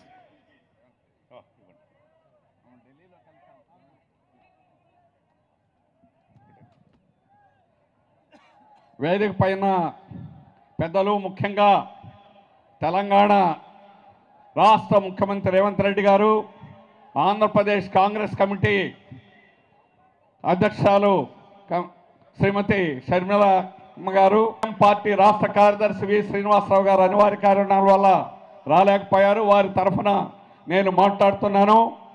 భారతదేశం అభివృద్ధి కావడానికి ఆనాడు నూతన దేవాలయాలని జవహర్లాల్ నెహ్రూ ప్రభుత్వ రంగాన్ని అభివృద్ధి చేశారు. 250 ప్రభుత్వ రంగ సంస్థలు భారతదేశం యొక్క అభివృద్ధికి ప్రతి సంవత్సరం ఈనాటికి కూడా లక్షల కోట్ల రూపాయలు ఆర్థిక వనరులు సమకూరుస్తూ అభివృద్ధి జరిగింది. ఎస్సీ ఎస్టీ బిడ్డలకు ఉద్యోగాలు వచ్చాయి. నిర్వాసితులు లాంటి వాళ్ళకి వెనకబడినటువంటి ప్రాంతాలు అభివృద్ధి అయ్యాయి. ఇది ప్రభుత్వ రంగం వల్ల సాధ్యమైందా కాదని అడుగుతున్నాం. అటువంటి ప్రభుత్వ రంగ సంస్థలన్నింటినీ మూసేస్తాం, ప్రైవేట్ చేస్తాం అనేటువంటి విధానాన్ని ఈరోజు మోడీ తీసుకొచ్చాడు. అందులో భాగమే విశాఖ స్టీల్ ప్లాంట్ కూడా 100% అమ్మడం. ఇది ప్రైవేట్ చేయడం కాదు, 100% స్ట్రాటజిక్ సేల్. అందుకని దీనికి వ్యతిరేకంగా ఈనాడు కాంగ్రెస్ పార్టీ, సిపిఎం, సిపిఐ ఉమ్మడిగా ఈరోజు ఆంధ్ర రాష్ట్రంలో పోట్లాడుతున్నాయి. వారిని సపోర్ట్ చేసేటువంటి తెలుగుదేశం కూటమి, జనసేన, తెలుగుదేశం, బీజేపీని ఓడించాలి. అట్లాగే వైఎస్ఆర్ కాంగ్రెస్ పార్టీ ఓడించాలి. ఇది ఆంధ్రప్రదేశ్ ప్రధానికం చేయకపోతే మనం నష్టపోతాం. అందువల్ల ఈరోజు ప్రభుత్వ రంగమే కాదు, ప్రత్యేక హోదా విభజన తర్వాత జరిగినటువంటి నష్టాన్ని పూడ్చడానికి వచ్చినటువంటి చట్టం, ఆ చట్టాన్ని అమలు చేయకుండా స్పెషల్ కేటగిరీ స్టేటస్ని ఈరోజు తాకట్టు పెట్టినటువంటి ప్రభుత్వాలు ఇద్దరు కూడా అమ్ముడుపోయారు. అందుకనే గత 10 ఏళ్లలో పార్లమెంట్లో పెట్టినటువంటి ప్రతి చట్టాన్ని రైతులకు వ్యతిరేకంగా, కార్మికులకు వ్యతిరేకంగా చేసినటువంటి చట్టాలన్నింటినీ కూడా ఈ 2 పార్టీలు, ప్రతిపక్షంలో ఉన్నటువంటి తెలుగుదేశం, అట్లాగే అధికార పక్షంలో ఉన్నటువంటి వైఎస్ఆర్ కాంగ్రెస్ ఇద్దరు కూడా సమర్థించారు. అందుకే వాళ్ళని ఓడించడానికి 3 పార్టీలు ఈరోజు ఒక అవగాహన రావడం అనేటువంటి జరిగింది. ఒక విధానాలకు వ్యతిరేకంగా పోట్లాడుతున్నాం. ఈ విధానాలకు వ్యతిరేకంగా పోట్లాడడంలో ఆంధ్రప్రదేశ్ ప్రధానికం ఈ 3 పార్టీలకి పూర్తిగా మద్దతు ఇవ్వాలని కోరుతూ నాకు అవకాశం ఇచ్చినందుకు ధన్యవాదాలు తెలియజేస్తూ ఇంతటితో ముగిస్తున్నాను. Thank you very much. Mahalakshmi ఒక బ్రోచర్ని ఈరోజు బీసీ సర్జన్ సిద్ధమాయే రేవంత్ అన్న 3 రంగుల జెండా పట్టి సింగమోలే కదిలినాడు. ఒక్కరు కాంగ్రెస్ సూర్యుడు, మన రేవంత్ అన్న నిగ్గదీసి అడిగే మొరగాడు. జై కాంగ్రెస్. రాహుల్ గాంధీ గారి నాయకత్వం, సోనియా గాంధీ గారి నాయకత్వం, మల్లికార్జున ఖార్గే గారి నాయకత్వం, రేవంత్ రెడ్డి గారి నాయకత్వం, షర్మిలారెడ్డి గారి నాయకత్వం. జై కాంగ్రెస్. ఎన్నికల ప్రణాళికలో భాగంగా అఖిల భారత కాంగ్రెస్ కమిటీ ఇచ్చినటువంటి ఈ మహాలక్ష్మి కార్యక్రమానికి సంబంధించినటువంటి బ్రోచర్ని అఫీషియల్గా ఈరోజు మన ముఖ్యమంత్రి గారు, ప్రదేశ్ కాంగ్రెస్ కమిటీ అధ్యక్షులు, పార్టీ పెద్దలందరూ కూడా ఆవిష్కరిస్తున్నారు. ఏర్పాటు చేసినటువంటి ఈ బహిరంగ సమావేశానికి విచ్చేసినటువంటి ఉక్కు డిక్లరేషన్ మీద ఆంధ్రప్రదేశ్ కాంగ్రెస్ కమిటీ ఆధ్వర్యంలో ఏర్పాటు చేసినటువంటి ఈ యొక్క పెద్దలు రేవంత్ రెడ్డి గారు మాట్లాడతారు. దాని తర్వాత ఒక లైట్ వెయిట్ అనేటువంటి కార్యక్రమం ఉంటుంది. ముందు ముఖ్యమంత్రి గారు మాట్లాడతారు. కాంగ్రెస్ సూర్యుడు, మన రేవంత్ అన్న నిగ్గదీసి అడిగే మొరగాడు. వీడు భూమిన వానైతాడు, బీద సాదల ధైర్యం వీడు, దొంగ దొరల భరతం పడతాడు. మన రేవంత్ అన్న పేద ఇంటికి పండుగ తెస్తాడు. మిత్రులారా, ఈరోజు వైఎస్ షర్మిల గారి నాయకత్వంలో విశాఖపట్నంలో ఏర్పాటు చేసిన న్యాయ సాధన సభ విశాఖ ఉక్కు ఆంధ్రుల హక్కు అని వేలాదిగా మీరు తరలి వచ్చి రాజశేఖర రెడ్డి గారి అభిమానులుగా మీ ఉక్కు కర్మాగారాన్ని ఆనాడు త్యాగాల పునాదుల మీద సాధించుకున్న మీరు ఇవాళ విశాఖ ఉక్కును కాపాడుకోవాలని ఒక కార్యక్రమాన్ని ఏర్పాటు చేస్తే ఈ కార్యక్రమంలో పెద్దలు రఘువీరారెడ్డి గారు CWC member, doctor YS Rajasekhara Reddy గారి ఆత్మ అడుగడుగున ఆయనను వెన్నంటి నిలబడ్డ డాక్టర్ కేవీపీ రామచంద్రరావు గారు, అదేవిధంగా కేంద్ర మంత్రివర్యులు పల్లం రాజు గారు, అదేవిధంగా సిపిఐ నాయకులు నారాయణ గారు, సిపిఎం నాయకులు, అదేవిధంగా కాంగ్రెస్ పార్టీ కార్యనిర్వాహక అధ్యక్షులు, జిల్లా పార్టీ అధ్యక్షులు మిత్రుడు రుద్రరాజు గారు, అదేవిధంగా మండల పార్టీ నాయకులు, గ్రామస్థాయి నాయకులు, రాజశేఖర రెడ్డి గారి అభిమానులందరికీ కూడా హృదయపూర్వకంగా నమస్కారం తెలియజేస్తున్న మిత్రులారా, ఈరోజు వైఎస్ షర్మిల గారి నాయకత్వంలో ఈ సభను చూస్తుంటే నాకు విశాఖపట్నంలో ఉన్నట్టు లేదు. హైదరాబాదు నగరంలో, తెలంగాణలో నేను నా కార్యకర్తలతో ఏర్పాటు చేసిన సభ ఎంత విజయవంతం అవుతుందో, వేలాది మంది వచ్చి అండగా నిలబడతారో ఇవాళ ఇక్కడ చూస్తుంటే నాకు హైదరాబాద్ నగరంలో కాంగ్రెస్ పార్టీ సభను ఏర్పాటు చేసినట్టుగా ఉంది.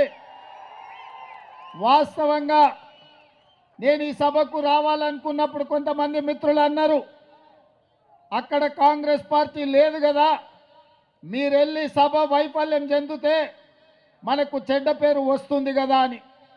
అంటే నేను ఒక మాట చెప్పిన వాళ్లకు, వైఎస్ఆర్ బిడ్డ, వైఎస్ఆర్ ఆశయ సాధన కోసం, విశాఖ ఉక్కును కాపాడాలనే ఉక్కు సంకల్పం కోసం షర్మిలమ్మ సభ పెడితే తప్పకుండా ఆయన అభిమానులు అందరూ అక్కడికి వస్తారు, అండగా నిలబడతారని నేను వారికి చెప్పిన ఆ నమ్మకం, విశ్వాసం డాక్టర్ వైఎస్ఆర్ మీద మీరు చూపించి షర్మిలమ్మను ఆశీర్వదించి విశాఖ ఉక్కును కాపాడుకోవడానికి వచ్చినందుకు మీకు అందరికీ మనస్ఫూర్తిగా ధన్యవాదాలు తెలియజేస్తున్న మిత్రులారా, భౌగోళిక రాష్ట్రాలుగా విడిపోయినాం. ఇక్కడ ఉన్నప్పుడు మనకు ఆంధ్రప్రదేశ్, తెలంగాణ, కానీ మన హక్కుల కోసం, మన ఆస్తులు కొల్లగొట్టడానికి ఢిల్లీ పెత్తందారులు మన మీద దండయాత్ర చేస్తే మనం తెలుగు వాళ్ళం, మనం అన్నదమ్ములం, ఒకరికి ఒకరం అండగా నిలబడి ఢిల్లీ నుంచి సుల్తానులు వచ్చినా, జాగీర్దారులు, జమీందారులు వచ్చినా తెలుగు గడ్డ మీద ఇటుక పెళ్ళను కూడా తీయలేరు, విశాఖ ఉక్కును ఒక ఇంచు కూడా కదిలించలేరు అని చెప్పి నేను ఈ సందర్భంగా తెలియజేయదలుచుకున్నా. ఆనాడు కురుక్షేత్రం జరిగేటప్పుడు కౌరవులు, పాండవులు వేరు, వాళ్ళ మధ్యలో సమస్యలు వచ్చినప్పుడు పోరాటం వేరు, కానీ వాళ్ళ మీదికి ఎవరైనా దండెత్తితే వాళ్ళు 105 అయి అందరూ కలిసికట్టుగా నిలబడి వాళ్ళ ప్రాంత ప్రజల్ని, వాళ్ళ హక్కులను కాపాడుకోవడానికి కొట్లాడేవాళ్ళు. ఇవాళ కూడా మిత్రులారా, చాలామందికి అనుమానాలు ఉండొచ్చు, అపోహలు ఉండొచ్చు, వైఎస్ఆర్ వారసులు ఎవరు అని. నేను ఇవాళ ఒక్క మాట చెప్పదలుచుకున్న మిత్రులారా, వైఎస్ఆర్ సంకల్పాన్ని నిలబెట్టేటోళ్ళే వైఎస్ఆర్ వారసులు అవుతారు తప్ప వైఎస్ఆర్ ఆశయాలకు వ్యతిరేకంగా, వైఎస్ఆర్ గారి యొక్క ఆఖరి కోరికకు వ్యతిరేకంగా మాట్లాడే వాళ్ళు ఏ రకంగా వైఎస్ఆర్ వారసులు అవుతారో మీరు ఒక్కసారి ఆలోచన చెయ్యండి.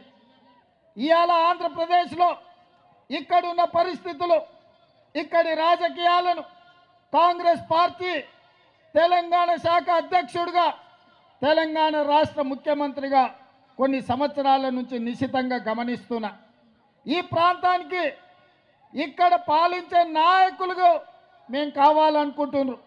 కానీ ప్రశ్నించే గొంతులు ఎవరు ఈ ప్రాంతంలో లేరు. ఎందుకంటే ప్రశ్నించే గొంతులు ఉన్నప్పుడే పాలకులు మన మాట వింటారు. ఢిల్లీలో ఉన్న మోడీ ఇవాళ ఈ ప్రాంతం మీద ఆధిపత్యం చెలాయించాలనుకుంటున్నాడంటే ఈ ప్రాంతం నుంచి మోడీని ప్రశ్నించే వాళ్ళు లేకపోవడం వల్లనే ఇవాళ మీ హక్కుల గురించి ఎవరు మాట్లాడతలేరు. 10 ఏళ్ళైనా మీ పోలవరం పూర్తి కాలే. 10 ఏళ్ళైనా ఆంధ్రప్రదేశ్కు రాజధాని ఎక్కడంటే ఎక్కడుందో చెప్పలేని పరిస్థితి ఇవాళ ఆంధ్రప్రదేశ్కు దాపురించింది. ఇవాళ ఈ ప్రాంతంలో ఈ ఆంధ్రప్రదేశ్ యొక్క ఆత్మగౌరవాన్ని ఢిల్లీలో తాకట్టు పెట్టిండ్రు. ఆనాడు ఈ తెలుగు రాజకీయాల నుంచి, ఈ తెలుగు నేల నుంచి నీలం సంజీవారెడ్డి గారు కావచ్చు, పివి నరసింహారావు గారు కావచ్చు, ఆ తర్వాతి తరంలో మనకు ఎన్టీఆర్ కావచ్చు, డాక్టర్ వైఎస్ఆర్ కావచ్చు, ఆ తర్వాత జైపాల్ రెడ్డి గారు కావచ్చు, వెంకయ్య నాయుడు గారు కావచ్చు, ఈ ప్రాంతం నుంచి తెలుగు రాష్ట్రాల నుంచి తెలంగాణ ఆంధ్రప్రదేశ్ ప్రాంతాల నుంచి గల్లీ నుంచి ఢిల్లీ వరకు మన ఖ్యాతిని పెంచి ఈ ప్రాంత సమస్యల మీద కేంద్ర ప్రభుత్వాల నుంచి వాళ్ళు సాధించిన వాళ్ళు, దేశ రాజకీయాలను శాసించిన వాళ్ళు. నేను ఇవాళ అడుగుతున్న మిత్రులారా, అటు తెలంగాణ అయినా ఇటు ఆంధ్రప్రదేశ్ అయినా ఢిల్లీకి వెళ్ళి వంగి నమస్కారాలు పెట్టే నాయకులే ఉన్నారు తప్ప ఢిల్లీని అడిగి మనకు కావాల్సిన సాధించే నాయకత్వమే ఇవాళ లేదు. మీరు ఒక్కసారి ఆలోచన చేయండి. ఆనాడు 94లో డాక్టర్ కేవీపీ రామచంద్రరావు గారు సజీవ సాక్షి, కాంగ్రెస్ పార్టీకి 26 సీట్లు వచ్చి ఎన్టీఆర్ యొక్క ప్రభావంలో కాంగ్రెస్ పార్టీకి ప్రధాన ప్రతిపక్ష హోదా కూడా 94లో రాలే. అప్పుడు ఢిల్లీ ఆలోచన చేసింది, ఇక ఆనాటి ఉమ్మడి ఆంధ్రప్రదేశ్లో పార్టీ బ్రతకాలన్నా, కార్యకర్తలకు అండగా నిలబడాలంటే ఒకే ఒక్క నాయకుడు వైఎస్ఆర్ చేతికి పగ్గాలు అప్పచెప్తే తప్పకుండా కాంగ్రెస్ పార్టీ కార్యకర్తలకు అండగా నిలబడతారని ఆనాడు వైఎస్ఆర్ను ఆంధ్రప్రదేశ్ కాంగ్రెస్ పార్టీ అధ్యక్షుడిగా నియమించారు. 26 సీట్లతో మొదలైన ప్రయాణం 99లో 90 సీట్లకు వచ్చింది. అధ్యక్షుడిగా ఉన్న రాజశేఖర రెడ్డి గారు ప్రధాన ప్రతిపక్ష నాయకుడిగా మారింది. ప్రధాన ప్రతిపక్ష నాయకుడిగా మారి ప్రజల తరఫున ప్రశ్నించే గొంతుకై ఆనాటి ప్రభుత్వాల మీద పోరాటం చేసి ప్రజల తరఫున నిలబడి చేవెళ్ళ నుంచి ఇచ్చాపురం వరకు ఎర్రటెండలో వారు పాదయాత్ర చేసి వారి కాళ్ళకు బొగ్గలై అవి పగిలిన ముక్కవోని దీక్షతో ఎర్రటెండల్లో 105 డిగ్రీల జ్వరం వచ్చిన ప్రజల కోసం పాదయాత్ర చేసిండు. రాజశేఖర రెడ్డి గారు ఆనాడు పాదయాత్ర చేసి ప్రజల కష్టాలు తెలుసుకొని దళితులు, గిరిజనులు, బలైన వర్గాల కోసం, ఆదివాసుల కోసం, అడవులలో ఉండే బిడ్డల కోసం, మహిళల కోసం, మైనారిటీల కోసం వాళ్ళ సమస్యలను అడిగి వాళ్ళ గుండె చప్పుడు విని 2004లో ఇందిరమ్మ రాజ్యం తెచ్చిండు, కాంగ్రెస్ను అధికారంలోకి తీసుకొచ్చిండు, 33 ఎంపీలను గెలిపించి కేంద్రంలో యూపీఏ ప్రభుత్వాన్ని ఏర్పాటు చేసిండు. ఆనాడు కేంద్రంలో ప్రభుత్వం ఏర్పడ్డదంటే ఆంధ్రప్రదేశ్లో అధికారంలోకి కాంగ్రెస్ వచ్చింది అంటే రాజశేఖర రెడ్డి గారు ముక్కవోని దీక్షతోటి ఆనాడు పోరాటం చేసిండు. ఆ పోరాటంలో కూడా కమ్యూనిస్టులు కలిసి వచ్చిండ్రు. సిపిఐ, సిపిఎం కూడా ఆనాడు డాక్టర్ వైఎస్ఆర్తో కలిసి పేద ప్రజల కోసం ఎర్ర జెండా ఎత్తిండ్రు. ఎర్ర జెండా కూడా ఆనాడు కాంగ్రెస్తో కలిసింది. ఆ విధంగా పాదయాత్ర చేసి ప్రజల యొక్క ఆలోచన తెలుసుకొని అందుకే రాజశేఖర రెడ్డి గారు రైతులకు మొట్టమొదటి సంతకం ఎల్బీ స్టేడియంలో అధికారంలోకి వచ్చిన రోజు ఉచిత కరెంటునిచ్చి రైతులను ఆదుకోవాలి, రైతుల మీద ఉన్న అక్రమ కేసులు తొలగించాలి, రైతుల మీద ఉన్న భారం ఏదైతే కరెంటు బిల్లులు ఉన్నాయో 1200 కోట్ల రూపాయలు ఒక్క కలం పోటుతోని రద్దు చేసి రైతులను ఆదుకున్నాడు. రైతులను వ్యవసాయం దండుగ కాదు వ్యవసాయం పండుగ అని ఆ ఉచిత కరెంటు ద్వారా వైఎస్ఆర్ మనకు నిరూపించిండు. అదేవిధంగా ఆరోగ్యం అందక సర్కారు దవాఖానకు పోతే అక్కడి నుంచి అక్కడనే శ్మశానానికి పోయే రోజులు. పేదలను ఆదుకోవాలంటే రాజీవ్ ఆరోగ్యశ్రీ ఉండాలి. పేదలకు 2 లక్షల రూపాయలతోని ఉచితంగా వైద్యాన్ని అందించి అపోలో యశోద లాంటి ఆసుపత్రులు పేదవాళ్ళు ఎన్నడూ చూడలే. కానీ వైఎస్ఆర్ గారు ముఖ్యమంత్రిగా రాజీవ్ ఆరోగ్యశ్రీ పథకం తీసుకొస్తే బాజాప్తా శ్రీమంతులతో పాటు అపోలో యశోద హాస్పిటల్లో రాజీవ్ ఆరోగ్యశ్రీ అమలు జరిగింది. ఇదే కాదు పేదవాళ్ళ బిడ్డలు చదువుకోవాలి. శ్రీమంతుల పిల్లలే నారాయణ లేకపోతే చైతన్యంలో ప్రైవేటు కాలేజీల్లో చదువుకుంటుంటే పేదల బిడ్డలకు బీసీలకు బడుగులకు బలైన వర్గాలకు విద్య దూరం అవుతుంటే రాజశేఖర రెడ్డి గారు ఆలోచన చేసిండ్రు. పేదవాళ్ళ బిడ్డలు డాక్టర్లు లాయర్లు ఇంజనీర్లు ఐఏఎస్లు ఐపీఎస్లు ఐఎఫ్ఎస్లు కావాలి. రాజ్యాధికారం వాళ్ళ చేతిలో ఉండాలి. చదువుకున్నప్పుడే వాళ్ళ జీవితాలు బాగుపడతాయని ఫీజు రియంబర్స్మెంట్ పథకాన్ని తీసుకొచ్చి పేదలకు అండగా నిలబడి ఒక సంక్షేమ రాజ్యంగా రాజశేఖర రెడ్డి గారు ఆనాడు నిర్ణయాలు తీసుకున్నారు.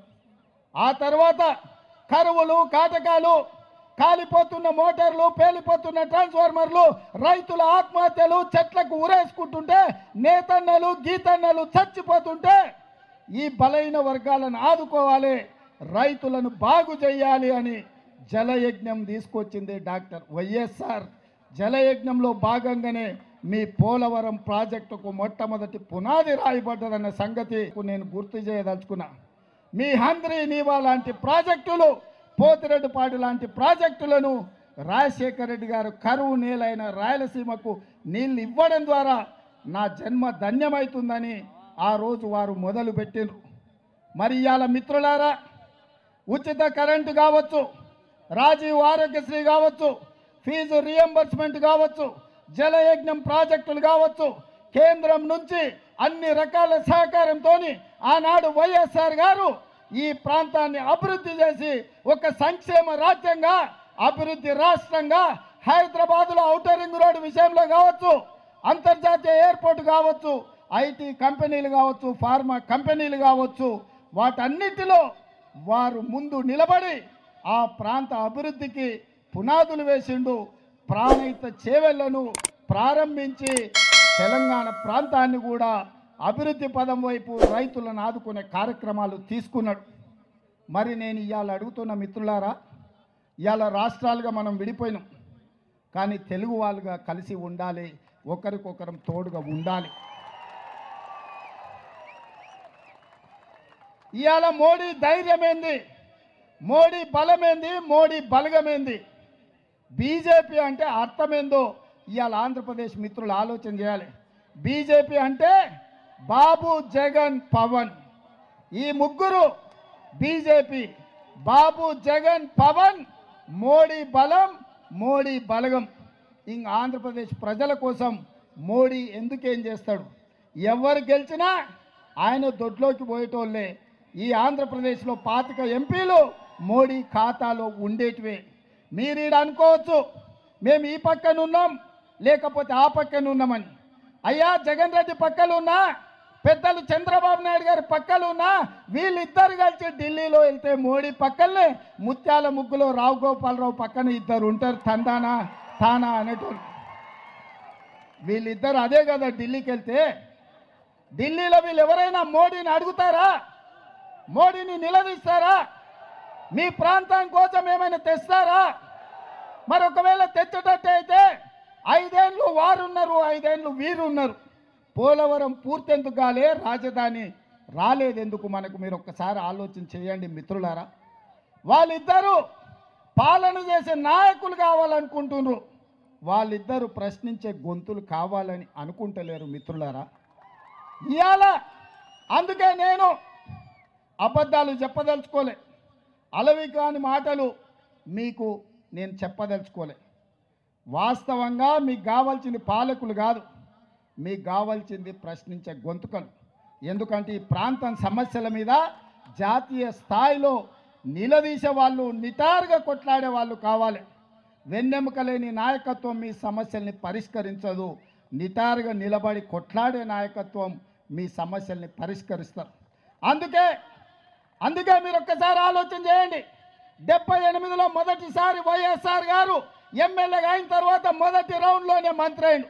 ఎన్నిసార్లు అధికారం వచ్చినా వైఎస్ఆర్ గారికి అవకాశం రాకపోయినా ఈ 3 రంగుల జెండాను, ఈ కండువాను కప్పుకొని గాంధీ కుటుంబానికి అండగా నిలబడ్డాడు. ఎవరి దయాదాక్షిణ్యాలతో ఆయన అధికారంలోకి రాలే.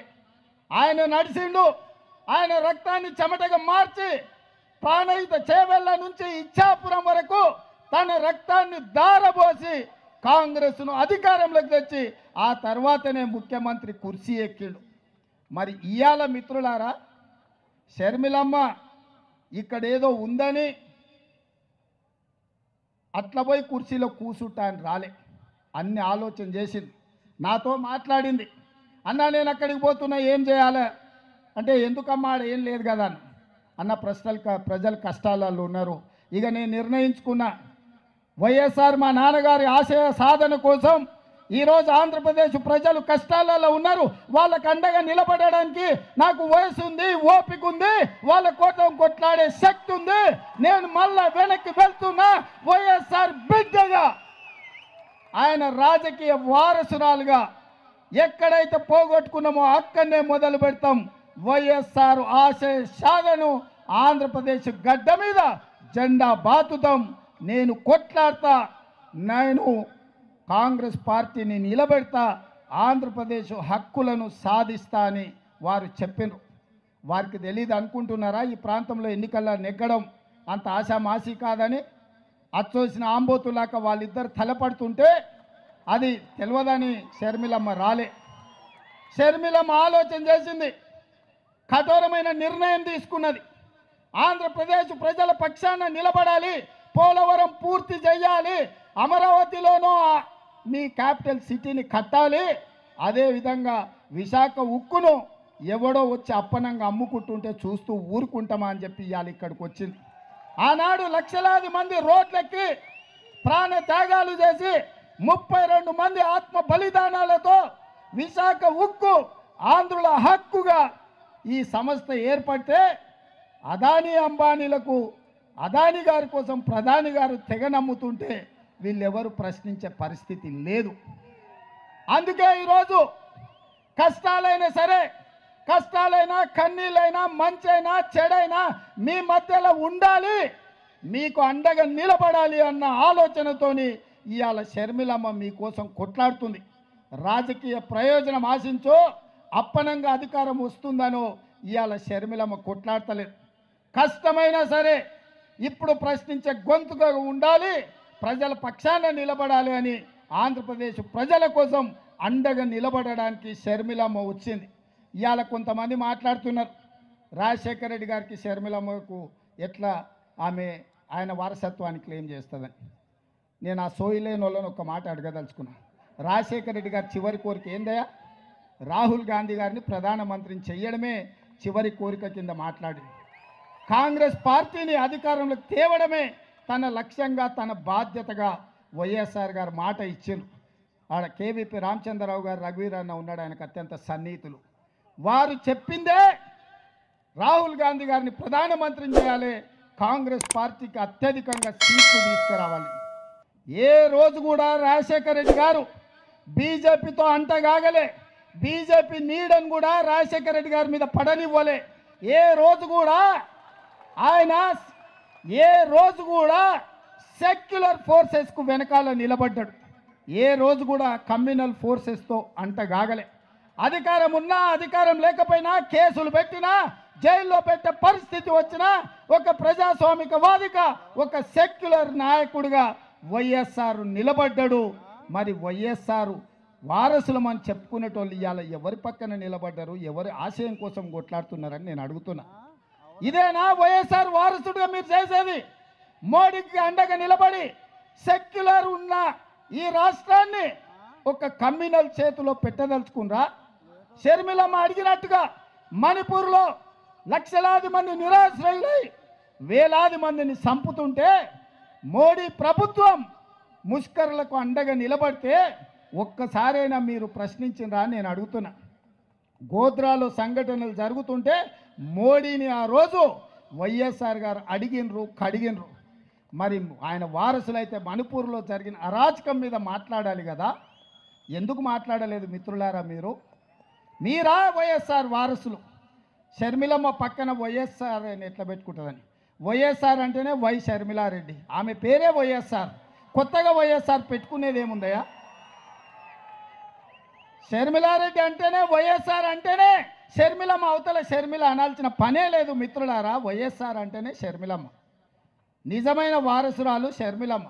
ఎందుకంటే రాహుల్ గాంధీ గారిని ప్రధానమంత్రిని చేయాలన్న ఆలోచన, కాంగ్రెస్ పార్టీని గెలిపించాలన్న ఆలోచన, ఆంధ్రప్రదేశ్ ప్రజలకు అండగా నిలబడి మీ కష్టాలు కన్నీళ్లు తూడవడానికి మీకోసం అవసరమైతే ఆనాడు చేవెళ్ళ నుంచి ఇచ్చాపురం వరకు రాజశేఖర రెడ్డి గారు ఏ విధంగా అయితే పాదయాత్ర చేసిండో 94 నుంచి 2004 వరకు 10 సంవత్సరాలు ఆయన ప్రతి నిమిషం ప్రతి క్షణం ప్రజల కోసం కొట్లాడి 99 ప్రతిపక్ష పాత్ర పోషిస్తే 5 ఏళ్ళు అహర్నిశలు చట్టసభలలో నిటారుగా నిలబడి పట్టుబట్టిండు, పడగొట్టిండు ఆనాటి ప్రభుత్వాన్ని.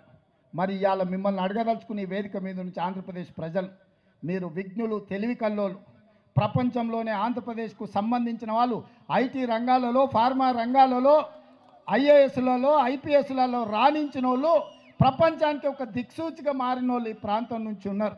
ఇవాళ సింగపూర్ ఎట్లుంటుందో విశాఖపట్నం అట్లుంటుంది. ప్రపంచ దేశాలతోని పోటీ పడగలిగిన సత్తా మీకున్నది, ఆలోచన చేసే శక్తి ఉన్నది. మరి ఇవాళ మీ తరఫున కొట్లాడేటోళ్ళు ఉండాల్సిన అవసరం ఉందా లేదా ఆలోచన చేయండి. ఇవాళ మీరు ఆలోచన చేయండి. జగన్ అయినా, బాబు గారైనా, పవన్ కళ్యాణ్ అయినా మోడీని ఎదిరించి నిలబడే శక్తి వాళ్ళకు ఉన్నదా?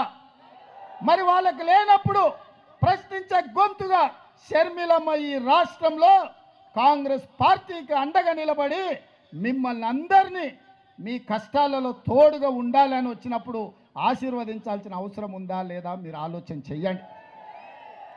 ఇవాళ పాలించే నాయకులు కాదు, ప్రశ్నించే గొంతు కావాలి. మీ తరపున నిలబడి కొట్లాడే నాయకురాలు కావాలి. వైఎస్ఆర్ వారసులు రావాలి. వైఎస్ఆర్ గారి ఆశయ సాధన కోసం పనిచేసే వాళ్ళు ఉండాలి అంటే షర్మిలమ్మకు అండగా మీరు నిలబడాలి. చట్టసభల కాంగ్రెస్ను మీరు గెలిపించాలి. నేను ఎక్కువ అడగడం లేదు. 25 ఎమ్మెల్యేలు, 5 ఎంపీలు ఇవ్వండి. మీ విశాఖ ఉక్కు 1 ఇంచు కదలకుండా కొట్లాడుతుంది. నిటారుగా నిలబడి ఎవరినైనా చొక్కబట్టి మీ హక్కుల కోసం షర్మిలమ్మ ప్రశ్నిస్తుంది. మీ నిధులు మీకు తీసుకొస్తుంది. మీ సంక్షేమం మీ ఇంటికి నడుచుకుంటూ వస్తుంది. చట్టసభలల్లో మీరు అవకాశం ఇవ్వండి. 25 ఎమ్మెల్యేలు, 5 ఎంపీలు షర్మిలమ్మకు ఇవ్వండి. ఎట్లా మీ సమస్యలు పరిష్కారం కావో, ఎట్లా మీ రాజధాని నిర్మాణం కాదో, ఎట్లా పోలవరం పూర్తి కాదో, ఎట్లా ఎవడన్నా వచ్చి విశాఖ ఉక్కును ఎట్లా కొల్లగొడతారో షర్మిలమ్మ చూసుకుంటుంది, కంచేసి కాపాడుకుంటుందని చెప్పి నేను సంపూర్ణంగా విశ్వసిస్తున్నా. ఇవాళ నిజమైన వైఎస్ఆర్ అభిమానులకు, కాంగ్రెస్ పార్టీ కార్యకర్తలకు, ఆంధ్రప్రదేశ్లో అనాథగా ఆలోచన చేస్తున్న ఇక్కడి యువకులకు ఈరోజు నిర్ణయం తీసుకోవాలి. మీరు అనుకోవచ్చు 2 వైపులా ఉద్దండులాగా ఉన్నారు, మనతోని ఏడవుతుందని. నేను ఒక్క మాట గుర్తు చేయదలుచుకున్నా. తెలంగాణలో కూడా గట్లే ఉండే, ఓ పక్కన మోడీ, ఇంకో పక్కన కేడీ. ఉప ఎన్నికలలో 3200 ఓట్లు వచ్చినాయి మాకు. ఆ ఎల్లు అన్నారు కాంగ్రెస్ పని అయిపోయింది, తట్టాబుట్ట సర్దుకున్నారు, యాడుంటుంది కాంగ్రెస్ ఖాళీ అయిపోయిందని. కానీ అధైర్యపడలే, నిలబడి కొట్లాడినాం. ఢిల్లీ మోడీ మీద, గల్లీలో ఉన్న కేడీ మీద నిటారుగా నిలబడి కొట్లాడి మోడీని ఓడించినాం, కేడీని పడగొట్టినాం. ప్రజలు విజ్ఞులు, ప్రజలు తెలివి కల్లోలు, ప్రజలు అవసరమైనప్పుడు అవసరమైన నిర్ణయం తీసుకుంటారు. 5 సీట్లు ఉన్న మమ్మల్ని 65 సీట్లు ఇచ్చి ఆశీర్వదించిందంటే ప్రజలు గొప్పోళ్ళు. ఇవాళ ఇక్కడ కాంగ్రెస్ లేదు అని అనుకుంటుండొచ్చు, కానీ ఈ సభను చూసిన తర్వాత నాకు సంపూర్ణమైన విశ్వాసం వచ్చింది. మా షర్మిలమ్మ ఆంధ్రప్రదేశ్కు ముఖ్యమంత్రి అయి తీరుతుంది. మీకు సంక్షేమ రాజ్యాన్ని, అభివృద్ధి రాష్ట్రాన్ని అందిస్తుంది. నేను తోడుగా ఉంటా, మీ పక్కనే ఉన్న ముఖ్యమంత్రిని, పార్టీ అధ్యక్షుని షర్మిలమ్మకు అండగా నిలబడతా. ఏం కావాలన్నా ఏ రాత్రైనా, ఏ పగలైనా, ఏ సందర్భం వచ్చినా, ఏ కష్టం వచ్చినా నేను అండగా నిలబడతా. మీరు షర్మిలమ్మ నాయకత్వాన్ని బలపరచండి, షర్మిలమ్మ నాయకత్వాన్ని గెలిపించండి. షర్మిలమ్మ ఆంధ్రప్రదేశ్ ముఖ్యమంత్రిలో కూర్చునే వరకు తోడుగా నిలబడతా. నేను రెడీగా ఉన్నా తోడుగా ఉండడానికి. మీరు సిద్ధమా? మీరు సిద్ధమా? సై సై సై సై సై సై అనే వాళ్ళందరూ చేయి పైకెత్తండి. జై కాంగ్రెస్, జై జై కాంగ్రెస్. ధన్యవాదాలు మిత్రులారా. మీరు గుండెల్లో పెట్టి చూసుకున్నందుకు, ఇంత పెద్ద ఎత్తున తరలొచ్చి నాకు అనుభవాన్ని అంతా రంగరించి పల్లం రాజు గారు షర్మిలమ్మను బలపరుస్తూ చేయి పట్టుకొని నడిపిస్తారన్న సంపూర్ణమైన విశ్వాసం మా మిత్రుడు రుద్రరాజు తన వ్యూహాన్ని, తన ఆలోచనను పెట్టుబడిగా పెట్టి కమ్యూనిస్టు సోదరులను కలుపుకొని ఆంధ్రప్రదేశ్ రాబోయే ఎన్నికల్లో ఒక మంచి ఫలితాలను తీసుకొస్తారని నమ్ముతున్న, ఎన్నికల్లో కూడా మళ్ళీ తప్పకుండా వస్తా, మీకు అండగా నిలబడతా అని తెలియజేస్తూ మీ అందరి దగ్గర సెలవు తీసుకుంటున్న మిత్రులారా. జై కాంగ్రెస్.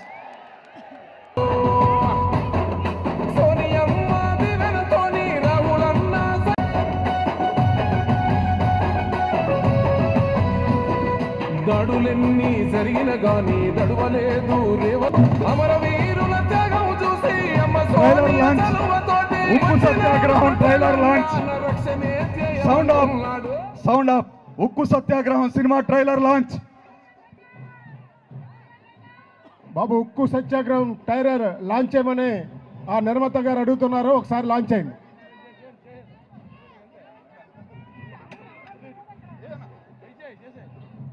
రేవంత్ రెడ్డి గారి కోరిక మేరకు ట్రైలర్ లాంచ్. అన్న రేవంత్ అన్న ఒకసారి చూడు, అదో విశాఖ ఉక్కు. మా వైజాగ్ మొత్తం అల్లర్లతో అట్టుడికిపోతుంది.